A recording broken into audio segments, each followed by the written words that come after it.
Kita berdoa.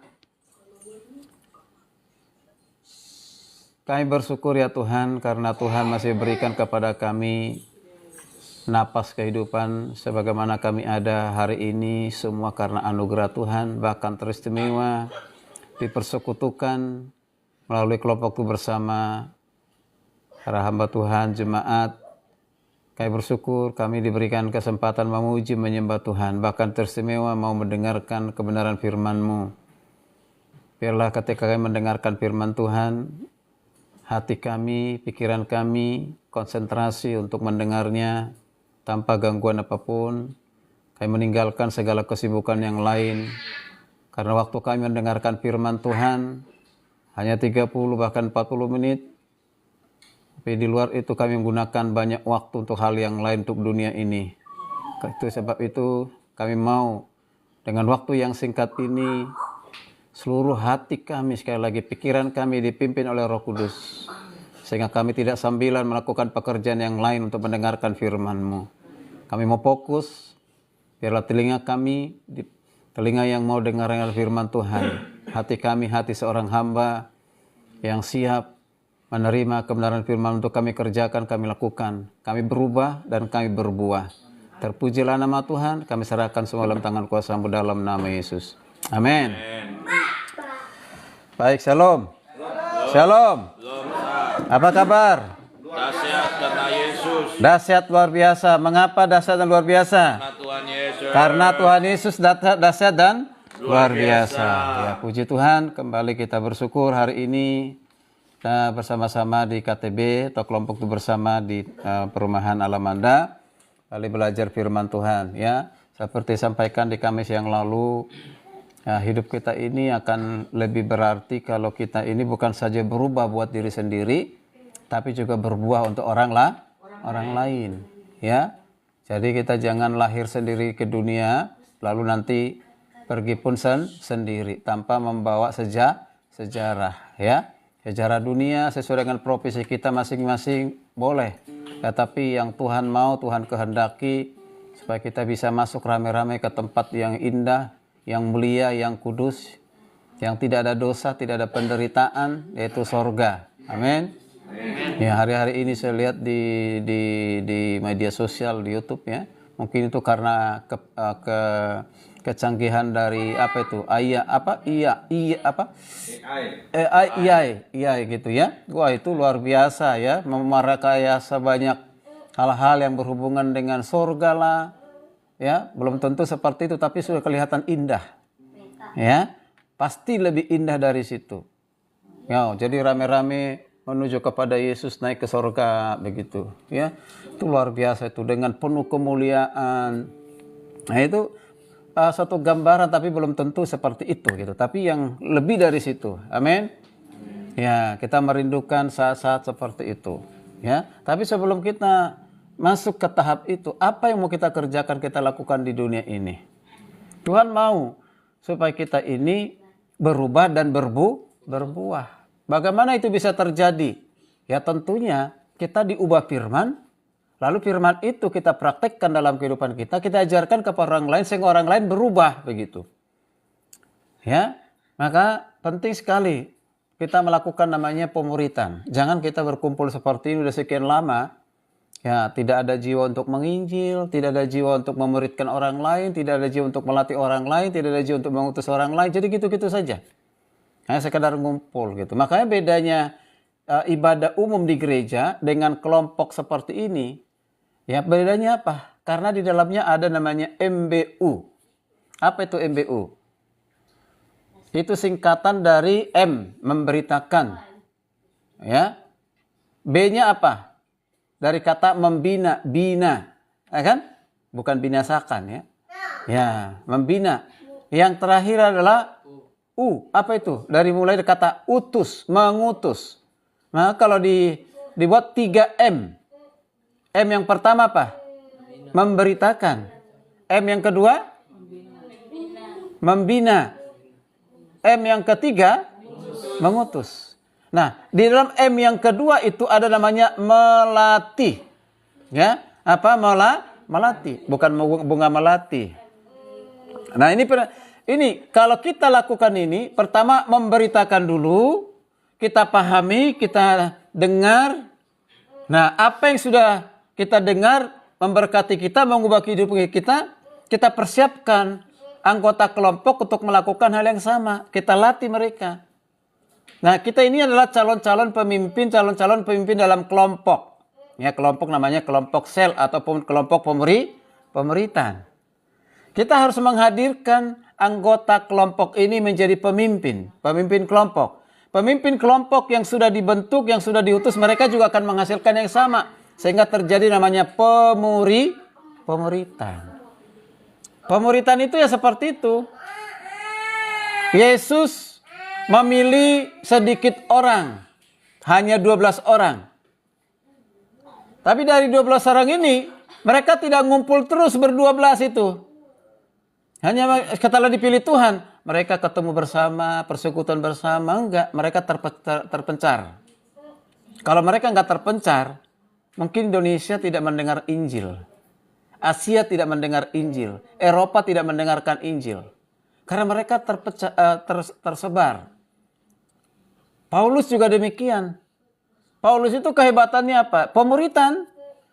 Sehingga lahirlah gereja namanya Korintus, jemaat di Roma, Filipi, Efesus, Galatia, Tesalonika, Kolose. Nah, itu semua hasil pelayanannya. Siapa yang melakukan itu? Bukan sendiri Paulus, tapi Paulus itu mengelatih orang di ruang kuliah Tiranus, namanya hanya 2,5 tahun. Sehingga Asia dimenangkan bagi Kristus. Itu luar biasa.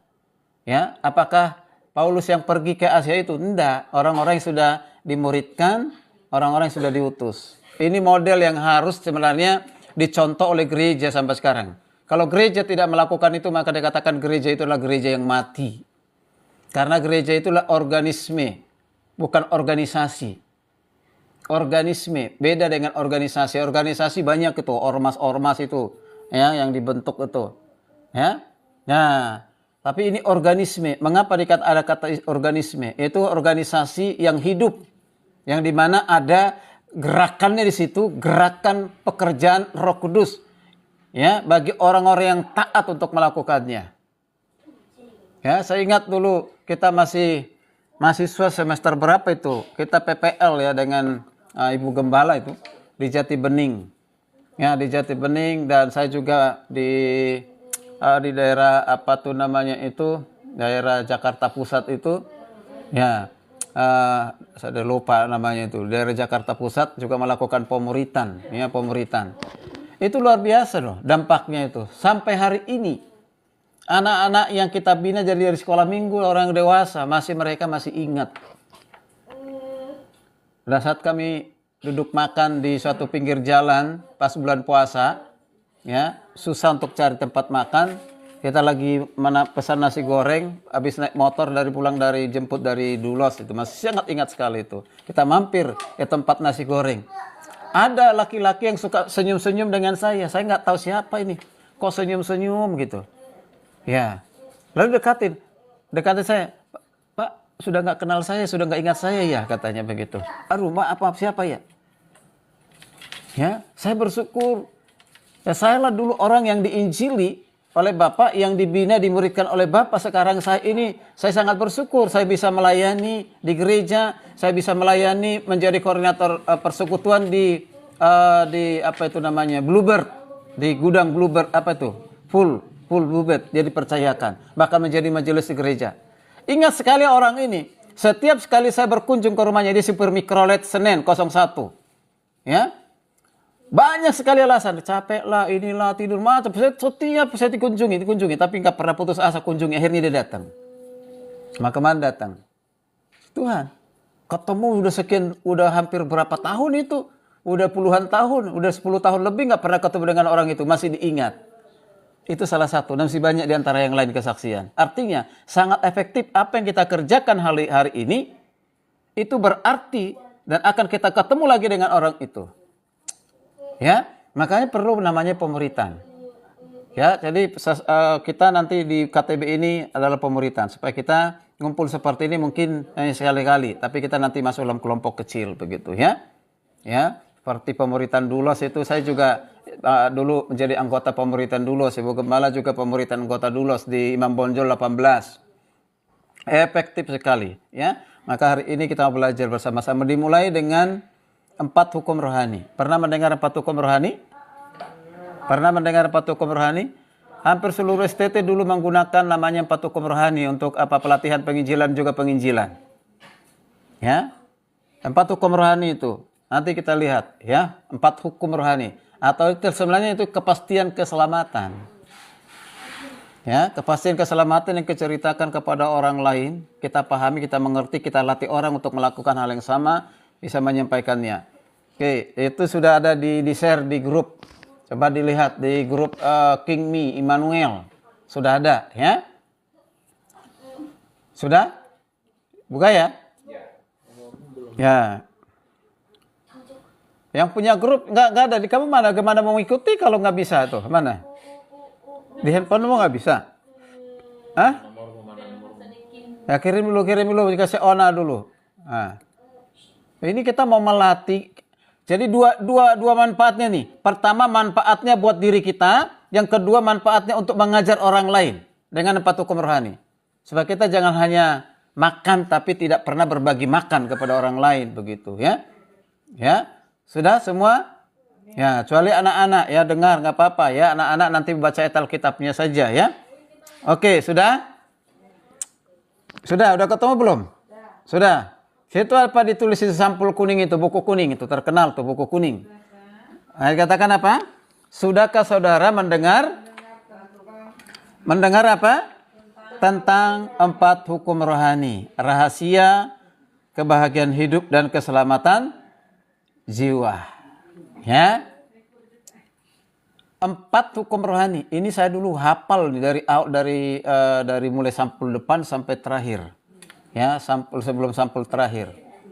Kalau udah hafal nggak lulus mata kuliah penginjilan, itu nggak tuh. Jadi harus hafal. Nggak tahu sekarang ini sudah semakin ya nggak efektif lagi karena nggak tahu apa saran yang gunakan, ya, dan tidak dilatih. Ini benar. Kalau nggak hafal, jadi satu-satu disuruh ke depan. Hafal sampai selesai. Yang paling cepat menghafal itu dulu Ibu Priska itu. Kalau saya 2 kali, 3 kali ulang salam dulu. Ya, jadi harus sempurna. Nggak bisa kurang sedikit pun. Luar biasa. Oke, kita lanjutkan. Apa itu yang dimaksud dengan 4 hukum rohani atau rahasia kebahagiaan hidup dan keselamatan jiwa? Ya, ditarik ke atas ya, tarik ke atas ya. Ya. Nah, dikatakan di sini, sebagaimana ada hukum-hukum alam yang mengatur alam ini, demikian juga ada hukum-hukum rohani yang mengatur hubungan saudara dengan Tuhan. Di dunia ini ada hukum, banyak hukum ya. Hukum apa itu? Kalau Pak Paulus Malango itu hukum apa namanya itu? Hukum pidana. Ya? Yudisial apa tuh? Apa itu? Apa istilahnya? Ya. Itu hukum. Hukum itu sebenarnya tujuannya bukan untuk menghukum. Ya. Tujuannya hukum itu adalah untuk memperjuangkan keadilan, kebenaran. Betul tidak? Ya. Membuat satu masyarakat itu merasa adil dan tenang. Orang jahat diadilin sesuai dengan hukumnya sehingga dia berubah. Nah, orang lain yang merasa dikorbankan juga merasa ada keadilan. Nah, itu hukum dunia. Tapi seringkali hukum dunia sekarang sudah diselewengkan. Semua di dunia ini banyak hukumnya. Di jalan itu ada nggak hukum? Ada. Itu peraturan lalu lintas itu termasuk hukum bukan itu? Termasuk hukum. Itu rambu-rambu lalu lintas. Merah, terobos. Ya, hijau, berhenti. Kuning, lebih cepat lagi. Nah, gitu ya? Hah? Aja lah. Jalan pelan-pelan. Kenyataannya kan begitu ya banyak ya. Nah, kenyataan seperti itu. Makanya kalau kena hukum, wow, luar biasa, ditilang, jangan salahkan. Nah, kalau hukum dunia ada, yang kelihatan, nah hukum Tuhan juga ada. Yang tidak kelihatan, tapi nyata. Angin itu kelihatan nggak? Tapi bisa karena nggak kelihatan, bisa kita katakan angin itu tidak ada. Iya, Tuhan itu begitu, tidak kelihatan. Tapi dia sungguh-sungguh ada. Tapi manusia banyak yang tidak takut dengan Tuhan karena nggak kelihatan. Lebih takut kepada yang tidak kelihatan begitu. Ya, takut kepada yang yang kelihatan daripada yang tidak kelihatan. Oke, hukum yang pertama, hukum yang pertama itu. Hukum yang pertama itu apa dikatakan di situ? Tuhan Allah mengasihi saudara dan mempunyai suatu rencana yang indah bagi hidup saudara. Di situ ada dua penekanan. Pertama mengasihi, kedua rencana. Sifat Tuhan yang pertama itu, yang utama itu adalah sifat mengasihi. Mengasihi semua manusia berdosa. Ya, mengasihi itu sifatnya. Dan sifat itu tidak pernah berubah oleh karena situasi, oleh karena kondisi. Dia mengasihi bukan karena kita mengasihi. Itu awalnya. Ya kan? Nah, mengasihi. Dan juga yang kedua ada rencana Tuhan. Bagi setiap orang itu ada rencana Tuhan. Setiap manusia di dunia ini punya rencana. Saudara punya rencana tidak? Punya rencana. Maka kita lihat sekarang, apa kasih Tuhan, ya? Apa yang bukti Tuhan mengasihi dan juga apa rencana Tuhan? Yuk anak-anak, Yohanes 3:16 hafal enggak? Ayo, bersama-sama anak-anak, 23. Karena begitu besar kasih Allah akan dunia ini, sehingga Ia mengaruniakan anaknya yang tunggal, supaya setiap orang yang percaya. Tunggu biar mereka berjuang. Ayo, ini penting. Ya, ulang lagi 1, 2, 3. Yohanes 3 ayat 16. Karena begitu besar kasih Allah akan dunia ini, Monica ikut. Ia mengaruniakan anaknya yang tunggal, supaya setiap orang yang percaya padanya tidak binasa melainkan memperoleh hidup yang kekal. Wow, yang sempurna Titus sama Gio, yang lainnya harus, ya. Itu ayat, kalau dikatakan itu ayat Alkitab yang harus ya diingat, dihafal, dipahami sampai kapanpun. Kalau bisa dikatakan itu adalah kalimat apa itu? Ya, kalimat syahadat itu. Kalimat pengakuan tentang kasih Tuhan. Amin. Ya, orang sekarang yang dewasa ucapkan bersama-sama 2, 3 ya.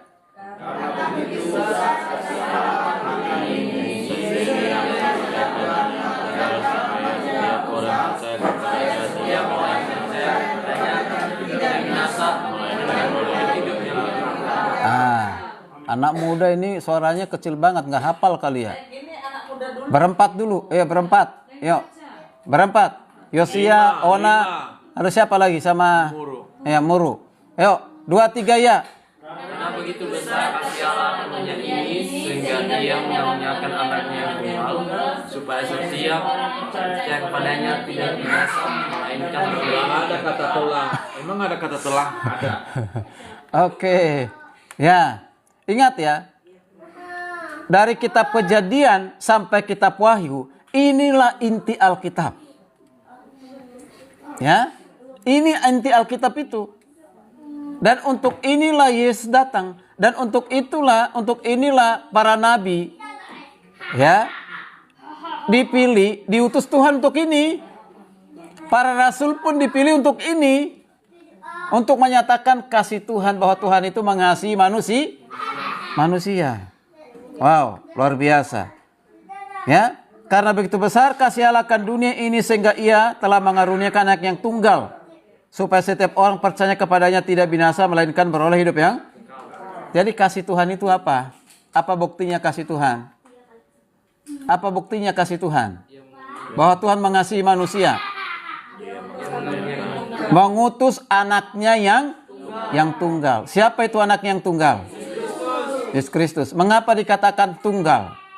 Dia satu-satunya. Satu-satunya. Berarti tidak ada yang lain. Kalau istilah kerennya itu orang bilang monogenes. Ya, tidak ada yang lain. Nah, kalau tidak ada yang lain, berarti di luar Yesus manusia selamat. Binasa. Kan gitu. Karena begitu besar kasih Allah akan dunia ini sehingga mengaruniakan anak yang tunggal yaitu Yesus Kristus. Supaya setiap orang percaya kepadanya. Kepada siapa? Percaya kepada Yesus tidak binasa. Berarti kalau tidak percaya kepada Yesus, binasa. Kalau tidak percaya kepada Yesus berarti tidak beroleh hidup yang kekal. Kalau percaya kepada Kristus beroleh hidup kekal. Nah itu kasih Tuhan. Luar biasa. Ya. Jadi itu. Ya Yesus datang ke dunia ini, dia berkorban, menyerahkan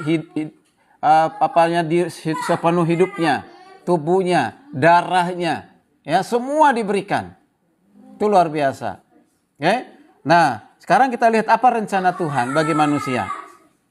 Jadi kasih Tuhan ada, tapi dibarengin juga dengan apa rencana Tuhan. Ya, mudah-mudahan kita masih fokus ya. Tujuannya nanti dibagi kelompok, ini akan kita sampaikan lagi kepada anggota kelompok, begitu ya. Oke, perhatikan. Apa rencana? Yesus berkata apa? Aku datang supaya mereka mempunyai hidup dan mempunyainya dalam segala kelimpahan. Ini juga harus hafal. Ya. Aku datang supaya mereka mempunyai hidup dan mempunyai hidup yang berkelimpahan. Nah ini kan hanya sepenggal nih. Sebenarnya ada di sebelum itu ada kalimat lain kan? Ada kalimat yang lain. Tapi ini lebih keren. Jadi apa rencana Tuhan? Rencana Tuhan memberikan kita hidup berkelimpahan. Perhatikan. Banyak orang sekarang ini dipahami hidup berkelimpahan ini dengan apa? Secara materi, banyak uang, Banyak hepeng. ya, banyak harta, kemegahan dunia. Makanya ada khotbah-khotbah orang tertentu itu, ya, yang di share sama si Paulus siapa itu, Prakoso itu kan, hubungkan dengan persepuluhan, libatkan Tuhan. Aduh, saya bilang ini semangatnya pengalamannya nggak ada dasar Alkitabnya sebenarnya itu. Tapi ada juga yang menggunakan ayat ini, hidup berkelimpahan, engkau tidak akan pernah miskin. Kalau engkau miskin berarti ada dosa yang terselubung. Kalau engkau sakit-sakitan ada dosa yang terselubung. Kalau nggak pernah sukses, nggak berhasil berarti engkau berdosa besar di hadapan Tuhan. Aduh, ini terlalu cepat majimpulan seperti itu ayat ini. Tidak. Di sini hidup berkelimpahan dan penuh kebahagiaan.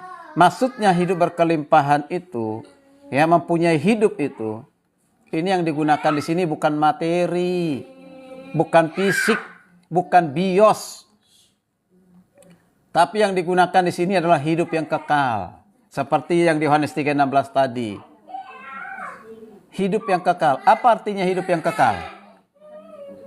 Apa artinya hidup yang kekal? Hah? Hidup untuk selama-lamanya. Tidak akan pernah binasa. Hari ini kita makan untuk kebutuhan apa? Fisik. Dan sampai kapan itu? Besok. Sampai besok. Makan lagi. Selama kita hidup di dunia. Nah itu bukan itu yang berkelimpahan. Itu terbatas. Ya. Nah, lalu yang berkelimpahan itu apa? Kehidupan untuk selama-lamanya. Wow, luar biasa. Dalam versinya agama lain, saya dengar itu di TikTok itu, umur kita nanti di surga itu katanya 30 tahun. Ya. Memang dia sampaikan keindahan kita di sana tidak ada menderita, hampir ada persamaan, tapi umur kita di surga hanya 30 tahun. 72 bidadari. Ya, berarti binasa, ya kan? Nah, artinya apa di sini? Saudara perhatikan, nanti kalau di surga tidak ada lagi namanya kematian. Kalau kita di surga ya, wah, luar biasa. Nah, karena itu, inilah yang disebut dengan hidup berkelimpahan dan penuh kebahagiaan. Tidak ada di dunia ini yang lebih membuat kita bahagia. Bukan istri, bukan suami, bukan anak-anak, bukan uang, bukan harta. bukan kemegahan dunia. Itu bahagia betul, tapi bahagia sifatnya semu, sementara. Tapi itulah yang dicari orang sampai korbankan tidak ibadah, tidak doa, karena sibuk dengan perkara dunia. Gitu, ya. Nah, ini kebahagiaan itu luar biasa. Kalau kita mengatakan kepada orang yang baru menikah, selamat berbahagia, biarlah kiranya selalu harmonis dan bahagia, itu baik, bagus. Tapi itu terbatas. Kebahagiaan rumah tangga itu terbatas. Bisa 1 bulan, 1 tahun, 2 tahun, 3 tahun, cerai kan gitu ya, pisah. Kita ini nggak pernah diceraikan oleh Tuhan. Nah, ada pertanyaan di bawah itu. Perhatikan, apa sebabnya banyak orang tidak pernah mengalami kehidupan yang berkelimpahan dan penuh kebahagiaan? Dia malas. Apa sebabnya? Dia tidak hidup dalam Kristus. Ya? Tidak bahagia, tidak mengalami kehidupan berkelimpahan. Apa sebabnya? Ya, sebabnya itu di hukum kedua. Perhatikan, ya. Hukum kedua itu apa dikatakan apa di situ? Manusia penuh dosa. Hah? Mana? Buka dong. Ya, manusia penuh dosa dan terpisah dari Tuhan Allah sehingga ia tidak dapat mengetahui dan mengalami kasih dan rencana Allah. Yang menyebabkan manusia tidak bahagia, tidak mengalami hidup berkelimpahan karena dosa. Dosa itu memisahkan kita dari Allah. Semenjak Adam dan Hawa jatuh dalam dosa, dosa itu diwariskan, dosa itu dilimpahkan. Satu orang berdosa, maka semua manusia berdosa. Nah, Roma 3:23. Ini bukti Alkitab yang mengatakan manusia semuanya berdosa. Ayo anak-anak hafal gak itu? Karena semua orang telah berbuat. Roma 3:23. Anak-anak, nggak diajarkan di sekolah minggu ini? Karena semua orang telah berbuat dosa dan telah hilang kemuliaan. Udah apa? Udah lupa? Ayo, Titus. Karena Berdosa, telah berbuat dosa. berbuat dosa dan telah kehilangan Allah. mantap, kehilangan kemuliaan Tuhan. Jadi perhatikan nih, Roma 3, karena semua orang telah berbuat dosa dan telah kehilangan kemuliaan Ayo angkat tangan siapa di sini yang tidak berdosa? Ayo angkat tangan. Ada nggak di sini yang tidak berdosa? Paulus Ada nggak? sudah ditebus Hah? oleh Tuhan Yesus. Nah, pertanyaannya ada nggak di antara kita di sini yang tidak berdosa? Ya, semuanya karena Alkitab udah mengatakan demikian loh. Orang yang berdosa kehilangan kemuliaan Allah. Adam dan Hawa waktu diciptakan keadaan yang tidak berdosa, penuh dengan kemuliaan Tuhan. Ya, maka mereka bisa langsung berkomunikasi dengan siapa? Dengan Tuhan. Di dunia ini pernah nggak tidak ada dosa? Pernah. Yaitu Adam dan Hawa sebelum jatuh dalam dosa. Nah, jadi kemuliaan itu udah hilang akibat dari dosa. Ya, kemuliaan Tuhan itu ada pada manusia diberikan. Nah, perhatikan tuh di bawah itu keterangannya. Manusia itu diciptakan untuk bersekutu dengan Allah. Akan tetapi karena kekerasan hatinya, ia memilih jalan sendiri sehingga persekutuan dengan Tuhan terputus. Hubungan kita dengan Tuhan itu terputus karena dosa, baik hubungan maupun persekutuan. Apa hubungan dengan persekutuan itu? Tidak mungkin ada persekutuan tanpa hubungan. Nah ini kita persekutuan ini. Ini persekutuan kan nih? Persekutuan. Mengapa bisa ada persekutuan itu? Karena ada hubungan. Hubungannya apa? Satu gereja. Satu iman. Satu di dalam Tuhan. Makanya kita bisa bersekutu. Bisa nggak orang lain di luar sana kita aja bersekutu di sini? Bisa. Mana bisa? Karena dia belum memiliki hubungan dengan Kristus. Ya. Jadi kalau belum punya hubungan dengan Kristus, dengan Tuhan, tidak bisa bersekutu dengan kita di sini. Ya. Banyak orang Kristen juga begitu. Ya, lebih mementingkan perkara dunia sehingga ditinggalkan persekutuan. Mengapa? Karena dianggap persekutuan itu biasa, minggu juga udah ibadah, nanti juga ibadah. Itu kan? Setelah mati masuk neraka menyesal. Kenapa dulu saya nggak ikut ya KTB ya? Kata firman Tuhan begitu ya. Ya, hati-hati ini. Kita perhatikan. Ya. Nah, makanya orang berkeras hati itu seperti itu. Ya. Makanya menurut Alkitab, perhatikan nih. Menurut Alkitab, kekerasan hati untuk memilih jalan sendiri dan ingin bebas dari Tuhan Allah disebut apa? Dosa. Diwujudkan baik dengan sikap melawan maupun dengan sikap masa bodoh. Gitu. Masa bodoh itu begini. Ya paling sih juga nanti yang khotbah begitu-begitu aja, masa bodoh. Ibadah ya begitu-begitu aja. Apa sih yang mau dilihat? Tidak ada sesuatu yang tertarik gitu dalam hidupnya. Nah ini hati-hati. Atau melawan. Ayo persekutuan ikut ibadah. Tidak. Ayo ikut KTB. Tidak. Ada yang lebih penting dari situ. Ini melawan. Nah dua hal itu dosa itu. Ya. Ya, memberontak gitu. Ya, itu hati-hati. Ya. Jadi jangan masa bodoh kita dengan ibadah, jangan masa bodoh dengan KTB seperti ini. Sama saja kita meremehkan ya. Oke, lanjut. Itu yang menyebabkan orang tidak menerima hidup berkelimpahan itu. Nah, perhatikan hukum kedua ini. Perhatikan lembar yang berikutnya. Nah, hukum yang kedua. Ini terpisah dari Tuhan Allah. Perhatikan di sini. Dikatakan tadi Roma 3:23, semua orang telah berbuat dosa dan kehilangan kemuliaan Allah. Nah, semua orang yang berdosa tadi dikatakan Roma 6:23 apa? Sebab upah dosa ialah maut. Ngeri ya. Berarti kita semua yang berdosa ini nanti memperoleh apa? Maut. Apa itu maut? Apa itu maut? Kematian. Kematian secara fisik. Kematian rohani. Kematian untuk selama-lama. Artinya binasa. Apa tempatnya di mana? Di neraka. Itu namanya. Jadi terpisah dari Allah untuk selama-lamanya.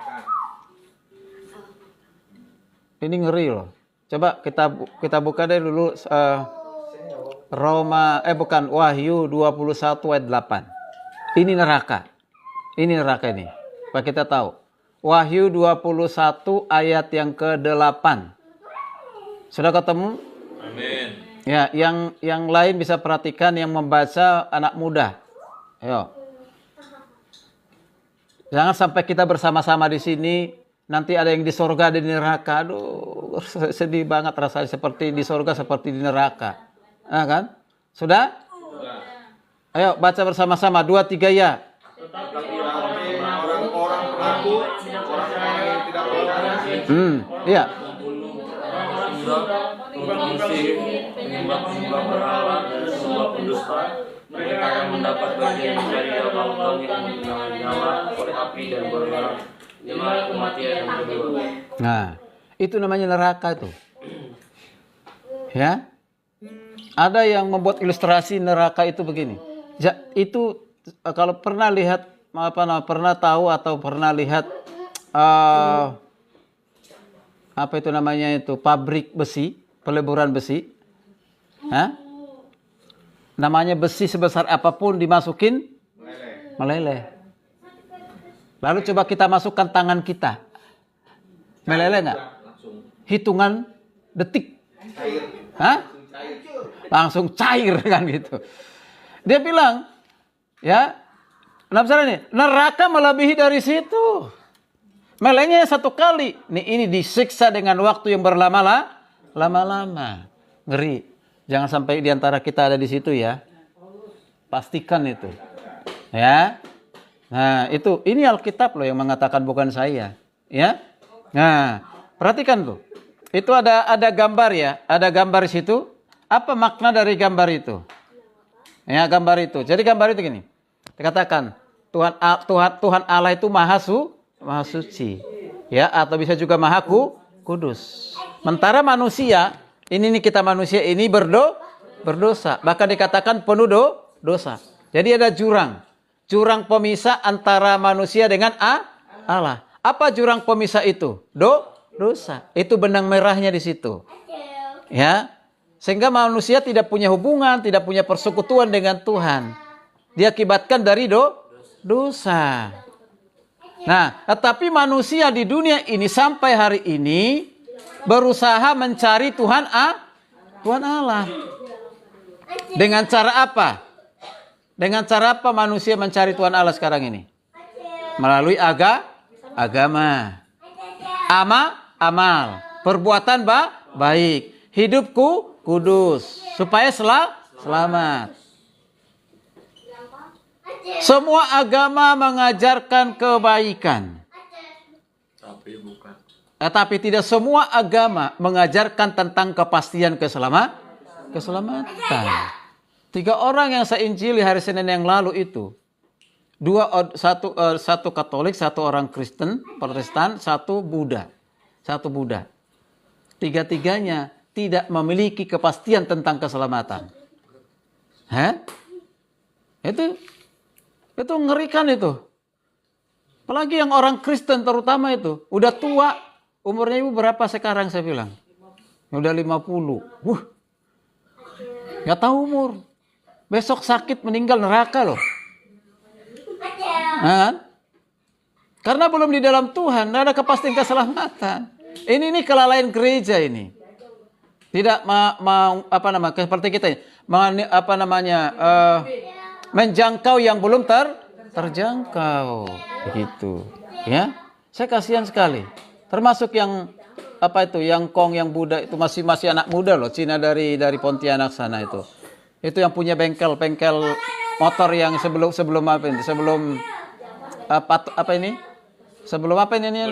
belokan ke Pak Paulus Malango itu apa itu? Sebelum Tugu kan ada bengkel motor itu. Nah itu. Nah, bukan ke Rawakalong, ini masih dekat sini. Keluar dari Alamanda langsung belok kiri. Nah, itu ada bengkel motor kan? Nah, yang punya itu masih muda. Saya tanya, ada nggak kepastian keselamatan di Buddha? Nggak ada katanya. Tapi diajarkan berbuat baik. Wow. Saya langsung kasih tahu. Semua memang mengajarkan perbuatan baik. Tetapi keselamatan hanya ada di dalam Yesus Kristus. Kok saya bilang begitu. Tidak ada tempat lain. Itu tidak ada, hanya ada dalam Yesus. Oh iya, dulu saya sering dengar karena saya dari SD sampai SMP itu sekolah di Katolik.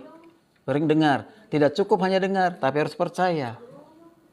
Gitu. Mau percaya nggak? Hanya tersenyum. Ya udah itu, yang penting udah kita sampaikan kan. Nah itu. Jadi usaha orang untuk bisa masuk surga itu dengan perbuatan baik. Apakah perbuatan baik itu menyelamatkan? Nanti kita lihat di hukum ketiga. Yuk. Hukum ketiga. Yuk, perhatikan hukum ketiga. Hukum ketiga apa? Ini solusinya ini. Ini solusi. Dikatakan apa? Yesus Kristus adalah satu-satunya jalan keselamatan yang telah ditentukan oleh Tuhan Allah untuk mengampunan dosa manusia. Melalui Dia saudara dapat mengetahui dan mengalami kasih dan rencana Allah. Ya. Perhatikan. Tidak ada jalan lain untuk memperoleh keselamatan. Tidak ada jalan lain menuju ke surga. Kecuali melalui siapa? Yesus Kristus. Maka dikatakan satu-satunya. Satu-satunya jalan keselamatan. Ada orang bilang begini, banyak jalan menuju ke Roma. Banyak jalan menuju ke Bekasi. Tapi hanya satu jalan menuju ke surga. Siapa itu? Tuhan Yesus. Ada ayat Alkitabnya nggak mengatakan demikian?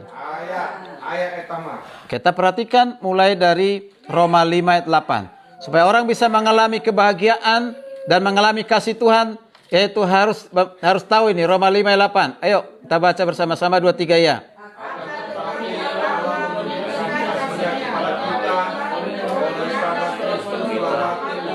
Kita masih berdosa. Perhatikan ayat ini, paham ini. Akan tetapi Allah menunjukkan kasih-Nya kepada kita. Ini sesuai dengan Yohanes 3:16 tadi itu. Apa buktinya Tuhan mengasihi kita mengutus anak yang tunggal? Apa yang dilakukan oleh Yesus? Apa yang dilakukan oleh Yesus? Kristus telah mati untuk Kita manusia berdosa. Kapan itu? Ketika kita benar? Ketika kita berbuat baik? Tidak, ketika kita masih berdosa. Keselamatan itu bukan untuk setan, bukan untuk iblis. Tapi keselamatan itu untuk manusia. Kematian Yesus yang menentukan kehidupan kita hari esok dan untuk selama-lamanya. Amin. Jadi kasih Kristus di mana percaya dengan kematian di kayu salib dan kebangkitannya. Nah itu, ya. Kemudian perhatikan di bawahnya. 1 Korintus 15 ayat 3 sampai 6. Bukti bahwa Yesus itu bangkit dari kematian. Karena di luar sana banyak orang yang tidak percaya bahwa Yesus itu bangkit dari kematian. Bahkan ada yang mengatakan Yesus tidak mati, hanya pingsan. Yang disalibkan bukan Yesus, tapi yang disalibkan itu adalah salah satu murid Yesus. Namanya siapa? Yudas Iskariot. Itu ajaran, bahkan ada orang Kristen percaya dengan hal itu. Ngerinya begitu. Luar biasa. Nah hari ini kita lihat bukti Alkitab salah satunya itu yang sangat kuat tuh 1 Korintus 15 3 sampai 6. Coba baca bersama-sama 2 3 ya. Kristus telah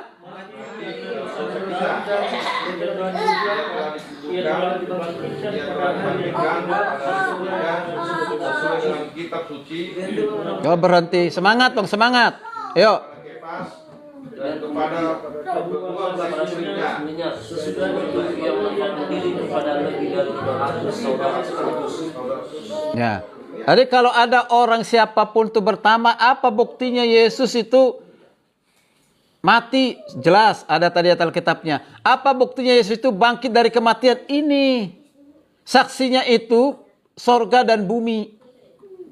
Atau penghuni sorga dan penghuni bumi. Perhatikan kalau dalam konteks ini ya. Kristus telah mati karena dosa kita, telah dikuburkan. Telah dibangkitkan pada hari ketiga. Siapa saksinya? Pertama, menampakkan diri kepada siapa? Kepas. Itu saksi. Setelah Kepas dikatakan kepada siapa? 12 murid. Sesudah 12 murid kepada siapa? 500 saudara sekaligus. Nanti ada lagi tuh, Paulus kepada yang lain. Kalau sudah ada saksi seperti ini, masih diragukan gak kebangkitan Kristus? Kalau ada yang masih meragukan, itu sudah dipengaruhi oleh ajaran setan itu, iblis itu. Nah kan? Kalau ada yang bertanya, mana buktinya Yesus bangkit? Ini ayat ini tunjukin.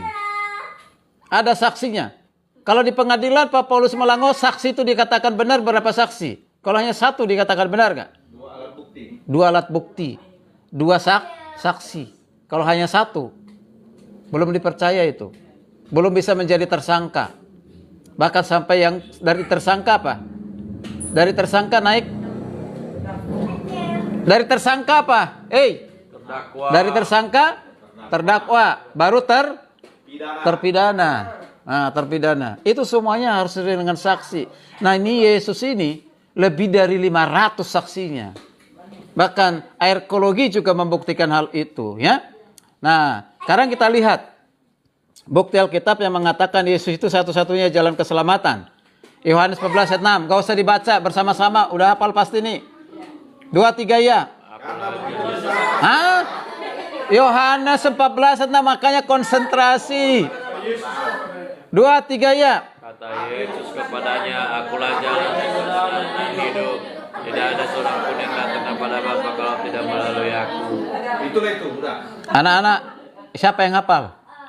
Ayo. Yohanes 14 ayat 6. Itu. Ayo. Nanti dikasih hadiah kalau hafal. Ini papi kasih langsung. Yohanes 14 ayat 6. Mainkan. Akulah jalan dan hidup. Akulah jalan kebenaran dan hidup, tidak ada satupun yang datang kepada Bapa. Kalau tidak melalui aku. Wih, mantap ini. Kalaupun ada agak tidak sempurna. Ya kan, ini sudah gitu. Minta hadiahnya. Yuk. Nyusul. Gio, Ayo. hafal nggak? Kiri saja. Kata Yesus Yohanes 14 ayat 6. akulah jalan yang kebenaran. Kata Yesus, Diam. akulah jalan kebenaran dan hidup. Tidak ada Tidak Tidak ada satupun tidak ada seorang pun yang datang. Firman Tuhan. Harus dihafal, ya. Ini kita ini sebenarnya ya harus iri hati loh dengan anak-anak yang lain di belakang itu ya. Belakang ini nih, pagi-pagi sebelum mereka sekolah, anak-anak seperti ini tiap hari loh. Kita hanya seminggu sekali, hari Minggu dan KTB. Tiap hari mereka diajarin itu. Sampai mereka hafal betul, yang penting hafal. Itu bisa kita contoh sebenarnya. Ya, kita nggak tiap hari. Nah, jadi harus hafal Alkitab tuh ya. Nah, Mereka kata Yesus kepadanya, akulah jalan dan kebenaran dan hidup, tidak seorang pun yang datang kepada Bapa kalau tidak melalui aku. Menurut ayat ini, Yesus itu salah satu jalan atau satu-satunya jalan? Salah satu jalan atau satu-satunya jalan? Satu-satunya jalan atau salah satu jalan? Nah, ini harus kita pegang teguh. Satu-satu. Sehingga ketika kita melihat orang, ini membutuhkan keselamatan. Gitu loh. Ya kan? Karena di luar Yesus dia binasa. Gitu. Bisa. Gitu. Jadi, gini lihat, perhatikan ini. Sekarang di kepala saya sudah seperti itu. Ketika lihat orang, aduh orang ini sudah di dalam Yesus atau belum? Kalau ada kesempatan, kita cerita kesempatan, beritakan. Kita beritakan. Karena tidak ada kesempatan, nanti bilang ini. Ini nih, sering ketemu dengan Pak Paulus Malangun, tapi nggak pernah menceritakan Kristus kepada saya. Saya harus di tempat ini. Harusnya kamu nggak di situ, nggak di surga. Di sini tempatnya sama-sama dengan saya. Aduh, ngeri kan?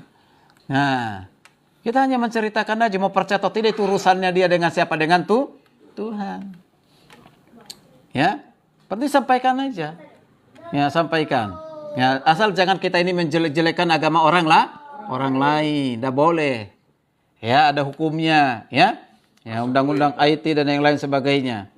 Ini ayat ini, camkan di pikiran kita, camkan di hati kita, camkan dalam roh kita. Satu-satunya jalan keselamatan itu tidak ada yang lain, hanya Yesus. Nah, makanya tadi Tuhan Allah Maha Suci dengan Tuhan manusia itu, ya, yang mengatasi ya manusia yang berdosa itu, yang berikan solusi adalah Allah sendiri dengan mengutus siapa? Mengutus siapa? Kepada manusia berdosa. Yesus melalui apa? Pengorbanan di salib. Maka dikatakan, aku telah menjembatani. Allah telah menjembatani, maksudnya jurang pemisah antara manusia dengan dirinya, dengan meringkan Yesus Kristus untuk mati di kayu salib, menggantikan kita. Jadi tadi gini, jurangnya kan begini. Manusia nggak bisa berhubungan dengan Tuhan karena dosa. Tapi bagaimana manusia supaya berhubungan dan komunikasi dengan Tuhan? Ini salib. Tahu arti salib? Vertikal, horizontal. Ya kan?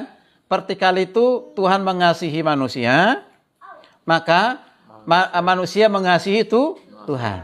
Itu itu vertikalnya. Horizontalnya, karena Tuhan mengasihi manusia, maka manusia mengasihi dirinya sendiri. Itu tuh yang horizontal itu, yang datar begini. Ya. Itu tuh, ya. Nah, itu makanya kita lihat di sini. Nah, oke, sekarang sudah selesai hukum yang ketiga. Ada di situ. Tidak cukup hanya mengetahui ketiga hukum ini. Maksudnya gini. Kita udah percaya Yesus Kristus, kita sudah tahu Yesus Kristus satu-satunya jalan keselamatan. Dia telah mati bagi kita, dia telah bangkit bagi kita. Dialah menjadi solusi dari dosa. Itu banyak juga yang tahu itu. Bahkan iblis tahu nggak? Tahu. Di dunia sana orang yang belum menjadi orang Kristen tahu nggak itu? Tahu. Orang Kristen banyak yang tahu nggak itu? Tahu. Tapi hanya sekedar tahu. Ya, seperti tadi yang dua orang. Dua bu. Kalau saya kan Buddha tuh. Yang dua Katolik sama Kristen Protestan. Nah itu. Dia tidak tahu. Jadi kalau hanya tahu saja, binasa tetap. Tuh, masuk neraka tadi, berlaku itu Wahyu 21:8 itu. Karena tidak percaya. Ya, percaya nggak Yesus Tuhan? Percaya. Lalu, nanti kalau kau mati kemana? Aduh, itu nggak tahu. Nah ini kan berarti nggak paham. Makanya dikatakan tidak cukup hanya mengetahui 3 hukum itu. Hukum pertama, hukum kedua, hukum ketiga. Tapi harus tahu dengan hukum yang terakhir, hukum yang keempat. Apa hukum yang keempat? Kita harus menerima Yesus Kristus menjadi juru selamat dan Tuhan kita. Dengan mengundang secara pribadi, dengan demikian kita dapat mengetahui dan mengalami kasih dan rencana Allah bagi hidup kita. Kita harus menerima Kristus. Amin. Dikatakan di situ menerima Kristus menjadi juru selamat dan Tuhan kita. Mana dasar Alkitabnya? Kita lihat Yohanes 1:12. 12. Ayo, Yohanes 1:12. Ada nggak yang menghafal ini? Ada. Ayo. Tetapi Itu nggak hafal, itu baca itu. diberinya kuasa supaya menjadi anak-anak Allah, yaitu mereka yang percaya dalam nama. Nah itu bukan hafal, dibaca. Ya kan? Tapi nggak apa-apa lah. Ya, coba. Tetapi semuanya yang coba bersama-sama, yuk 2, 3 ya. Tetapi semua orang yang menerimanya diberi kuasa menjadi anak-anak Allah, yaitu yang percaya dalam namanya. Wow. Ini dasar Alkitab untuk kita menerima Kristus. Sebelum ayat itu, baca dulu sebelum ayat itu. Saya 11. Ayo. Ayat 11, baca ayat 11 itu. Ayo, ayat 11. Apa dikatakan di ayat 11 itu? Ia datang kepada milik kepunyaannya, tetapi orang-orang kepunyaannya itu tidak menerimanya. Siapa maksudnya milik kepunyaannya itu? Hah? Siapa maksudnya itu milik kepunyaannya di situ? Orang percaya. Hah? Israel. Bangsa Israel. Bangsa satu-satunya yang dipilih oleh Tuhan, bukan diselamatkan loh, dipilih oleh Tuhan. Bangsa itu nggak ada bangsa yang lain, bukan Indonesia. Tapi siapa? Bangsa Israel. Bangsa Israel, itulah istimewanya. Tapi dikatakan Yesus datang kepada bangsa Israel, tapi bangsa Israel menolaknya, tidak menerimanya. Sehingga berlakulah ya ke bangsa-bangsa lain di ayat nomor 12 tadi, di ayat 12 itu. Tetapi semua yang menerimanya termasuk Indonesia, termasuk negara-negara lain. Semua yang menerimanya diberi kuasa supaya menjadi anak-anak Allah. Siapa itu? Menjadi anak-anak Allah. Kitalah Semua yang percaya. yang percaya kepada Yesus. Yang percaya kepada Yesus, yang percaya kepada namanya. Di sini perhatikan nih. Percaya dan menerima. Percaya dan menerima. Ini coba ini air minum, pinjam. Ya. Tahu nggak bahwa itu bisa menghilangkan rasa haus? Tahu. Percaya nggak kalau itu bisa menghilangkan rasa haus? Percaya. Hah? Percaya. Sekarang rasa hausmu udah hilang belum? Belum. Kan belum diminum. Nah. Karena belum diminum. Masih dipegang sama Pak Gembala. Artinya apa? Orang bisa percaya, tetapi tidak pernah menerima dalam hidupnya. Banyak loh yang seperti itu. Jangan sampai ada di sini seperti itu ya. Percaya nggak Yesus Tuhan? Percaya. Tapi nggak pernah menerima dalam hidupnya. Oke, nah maka penting menerima supaya kita menikmati dalam kehidupan kita. Oke, lalu perhatikan di Efesus 2:89. Efesus 2:89. Oke, dikatakan di situ apa? Kita menerima Kristus dengan iman. Ayo baca bersama-sama. Sebab kamu diselamatkan oleh iman. Itu bukan hasil usahamu, tapi pemberian Allah. Itu bukan hasil pekerjaanmu. Jangan ada orang memegahkan diri. Halo, masih konsentrasi nggak ini? Kasih. Ya. Masih 100%. Keselamatan itu bukan usaha manusia. Bukan hasil pekerjaan manusia. Itu tadi perbuatan baik, beramal, agama. Itu semuanya sia-sia karena dosa. Perhatikan ya. Alkitab loh yang mengatakan. Jadi keselamatan itu karena apa? Beriman kepada siapa? Pada Tuhan Yesus. Beriman kepada Yesus. Nah itu. Jadi bukan usaha. Tapi itu pemberian, namanya anugerah. Bukan hasil pekerjaan. Makanya di dunia ini orang-orang Kristen masih banyak sekali tidak paham ini. Selalu mengatakan semua agama sama. Ya? Boleh ada sama-sama mengajarkan kebaikan. Tapi salah dalam hal untuk apa? Keselamatan. Ya. Jadi di sini, keselamatan itu pertama karena kasih karunia, pemberian Tuhan kepada orang yang tidak layak untuk menerimanya. Yang kedua, keselamatan itu karena iman. Iman itu pun dikaruniakan oleh Tuhan kepada mereka yang sudah percaya kepada Kristus. Yang ketiga, keselamatan itu pemberian, bukan karena usaha. Sama seperti ini. Kita ini kan sering merayakan ulang tahun ya. Memberikan apa biasanya kalau ulang tahun? Kado. Kado ya.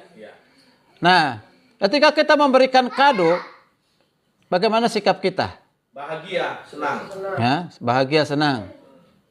Pernah nggak bilang begini?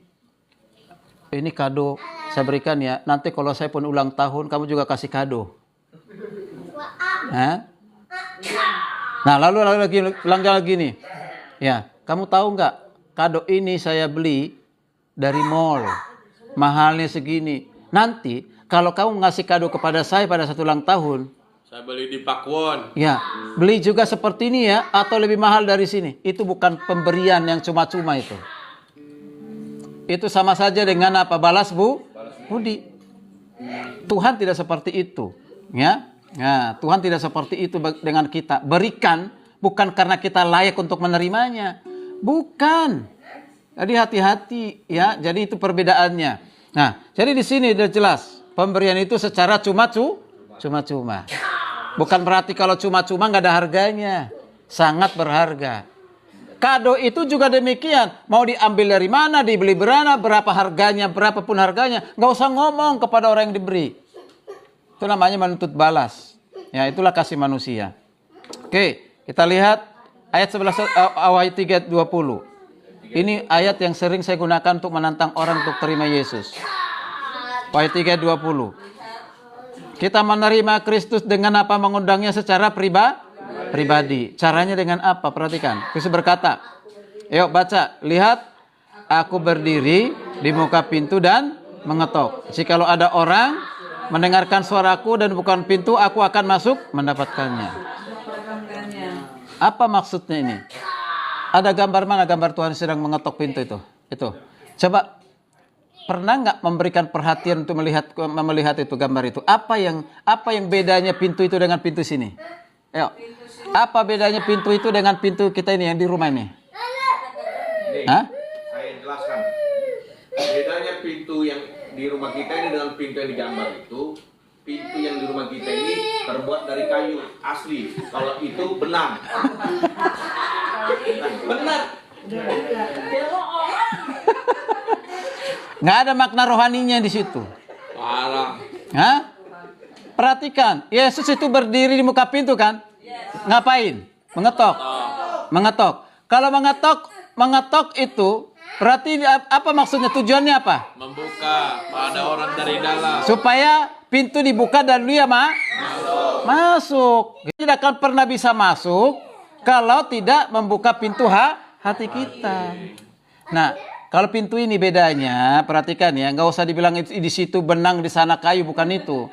Ya, pintu itu ada gagangnya. Ini ada gagangnya kan? Gak tahu dia ajaran dari mana. Ya, lihat tuh ada gagang. Itu ada gagangnya nggak? Pintu itu nggak ada. Artinya apa? Hanya bisa dibuka dari dalam. Gitu loh. Ya kan? Nah, kalau ini dari luar kita bisa buka, dari dalam juga bisa kan? Ada gagangnya. Itu bedanya. Nah, artinya apa secara rohaninya? Yesus sedang mengetuk pintu hati kita, mengetok pintu hati kita. Tujuannya ingin masuk di dalam hati. Kalau ketika kita buka pintu hati kita. Luar biasa. Itu Yesus itu tidak pernah memaksa orang untuk percaya kepada dirinya. Seperti pencuri. Pencuri kalau masuk ke rumah sopan nggak? Nanti dikasih tahu kepada tuan rumah, bertamu dulu dengan ramah. Bapak, Ibu, nanti malam saya mau datang copet mencuri ke rumah ini ya. Ada nggak begitu? Nggak ada. Justru dikatakan datang secara diam, tanpa kita tahu. Begitu. Nah, Yesus tidak seperti itu. Dan tidak pernah dipaksa ya. Nah, ini sering saya gunakan ayat ini untuk menantang orang percaya terima Yesus sebagai Tuhan Juru Selamat. Mengundang secara pribadi. Lalu perhatikan, apa artinya menerima Kristus? Itu di bawah itu menjadi satu kesimpulan. Perhatikan, apa artinya menerima Kristus? Yuk, menerima Kristus berarti berpaling dari diri sendiri kepada Tuhan.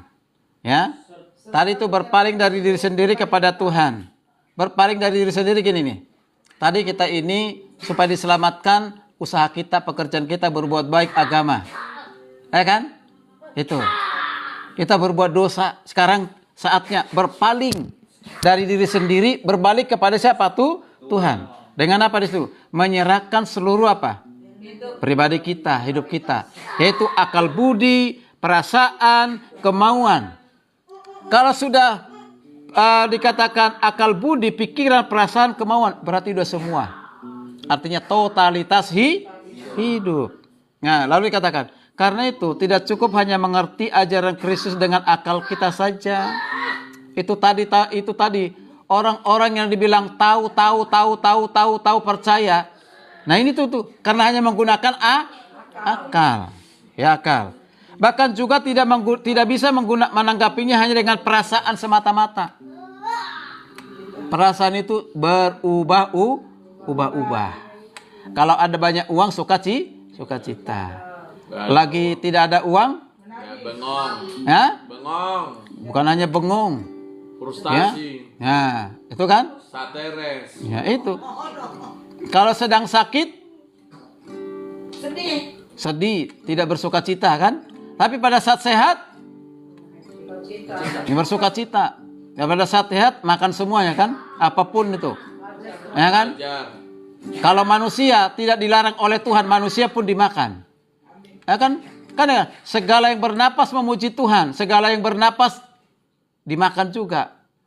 Kecuali manusia. Mengapa? Karena ada hukumnya. Zaman dulu ada juga yang makan manusia. Oke, nah perhatikan di sini.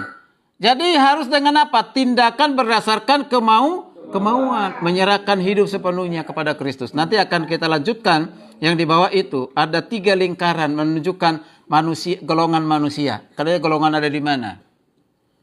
Jadi jelas 4 hukum rohani ini menjelaskan kepada kita pertama kasih dan rencana Tuhan. Yang kedua manusia yang berdosa yang tidak dapat menyelamatkan diri sendiri dengan cara apapun. Yang ketiga adalah solusi dari dosa, yaitu siapa? Yesus Kristus. Ya, Yesus Kristus satu-satunya jalan keselamatan. Yang keempat itu adalah harus menerima. Jangan hanya tahu. Ya, jangan hanya tahu. Kehidupan keselamatan, kekekalan itu jangan hanya tahu, jangan hanya dengar, tapi harus percaya dan menerima sebagai Tuhan Juru Selamat. Maka hidup kita dipimpin, dikuasai oleh Roh Kudus. Demikian 4 hukum rohani dan akan kita lanjutkan nanti minggu depan. Itu berikutnya adalah hal yang lain sebagai tindak lanjutan dari ayat 4 hukum rohani ini. Anak-anak muda yang masih muda, tolong hafal ini. Ya. 4 hukum rohani itu dihafal, ya. Gunakan waktumu di sentuh itu supaya kau bisa penginjilan. Kalau saya yang udah biasa menginjil tidak harus menyampaikan seluruhan 4 hukum rohani ini. Kalau dulu kita melakukan ini, buku ini kita gunakan penginjilan di Taman Mini, penginjilan di apa itu namanya, di Ragunan atau tempat-tempat yang lain. Sudah terkenal dengan namanya buku kuning. Ya. Buku kuning. Karena itu mari ya kuasai 4 hukum rohani, kita sampaikan, ceritakan kepada orang lain. Amin. Ya, sebagai tindakan kemauan kita harus menerima Kristus sebagai Tuhan Juru Selamat kita berdasarkan doa ya. Oke, baik, itu ada contoh doa di bawahnya yang ada di kotak itu ya, di kotak bagi yang belum, bagi yang apa ya itu. Tuhan Yesus, saya memerlukan Dikau, saya membuka hatiku dan menerima Kau sebagai Tuhan dan Juru Selamatku. Terima kasih karena Tuhan telah mengampuni dosa-dosaku. Kuasailah tata hatiku, bentuklah saya menjadi seorang pribadi yang sesuai dengan kehendak-Mu. Doa ini doa yang hebat, yang luar biasa, yang harus ya kita percaya dengan iman, ya, bukan karena doa kita tapi karena dengan iman kita. Amin. Amin. Amin. Amin. Baik. Sampai di sini dulu 4 hukum rohani, nanti akan kita lanjutkan lagi. Jadi kalau sudah kita nanti sampai selesai hukum rohani, masuk BLD 1, BLD 2, BLD sampai BLD 6, kita akan pisahkan nih kelompok ini untuk melakukan nanti pembinaan kelompok ya, supaya efektif. Oke, Tuhan memberkati. Shalom.